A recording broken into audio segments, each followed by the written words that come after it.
देख, आज भी ना लोग जो हैं आरडी और एफडी में ज़्यादा ट्रस्ट करते हैं म्यूचुअल फंड या स्टॉक मार्केट को अगर ध्यान में रखा जाए तो उसके हिसाब से। अगर मुझे एक सिक्योर ऑप्शन चाहिए इन्वेस्टमेंट के लिए तो वो कौन सा होगा? देखिए, अगर आप 3 साल से कम का टाइम पीरियड है आपके पास, अगर आपके पास पैसा है जिसको आपको अगले साल कहीं यूज़ करना है, मे बी आपको फीस पे करनी है, घर लेना है, कार लेनी है, 3 साल से कम का टाइम पीरियड है, गो विद एफडी। 3 साल से बड़ा टाइम पीरियड है, गो विद म्यूचुअल फंड या फिर स्टॉक्स, क्योंकि जैसे कि मैंने बताया 3 साल तक मार्केट गिरता रहे, इसकी प्रोबेबिलिटी बहुत कम है।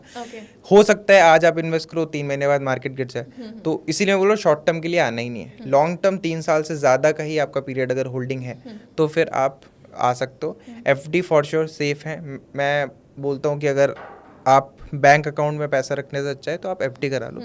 एक अच्छी चीज़ है एफडी के साथ कि वो इन्फ्लेशन बीट कर देती है। हर साल 6% से इन्फ्लेशन बढ़ता है, करीब 6-7% का रिटर्न एफडी भी देती है। तो आपका पैसा ग्रो नहीं होगा, बट एटलीस्ट हाँ, इन्फ्लेशन बीट कर जाते हो, तो उसकी वैल्यू तो इंटैक्ट है। तो एफडी तो मस्ट है, करानी ही चाहिए।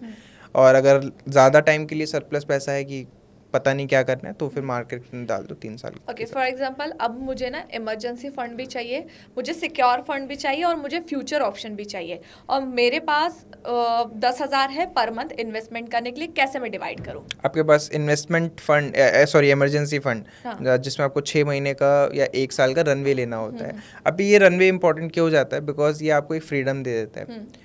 आज की डेट में अगर आप हर इंसान के एक फिक्स्ड एक्सपेंसेस हो गए हैं, मतलब ना चाह के भी लोगों की ईएमआईज हो गई है, ना चाह के भी लोगों को एक रेंट देना पड़ता है। एक सर्टेन अमाउंट है जो आपको डजंट मैटर कि भाई क्या होगा क्या नहीं होगा, आपको देना ही पड़ेगा। तो इमरजेंसी फंड का सिंपल सा कॉन्सेप्ट है कि भाई मैं अगर कोई जॉब स्विच कर देता हूँ या फिर कुछ भी हो जाता है, क्योंकि आजकल जॉब्स भी काफ़ी अनसर्टेन हो गई हैं, कब पता नहीं कब क्या हो जाए, तो एक 6 महीने का रनवे आपके पास होना चाहिए। फिर 1 साल का हो, बहुत अच्छी बात है। तो सिंपल है, अगर आपका महीने का 50,000 रुपये का एक्सपेंस है तो आपके पास 3 लाख रुपए होने चाहिए एक बैंक अकाउंट में।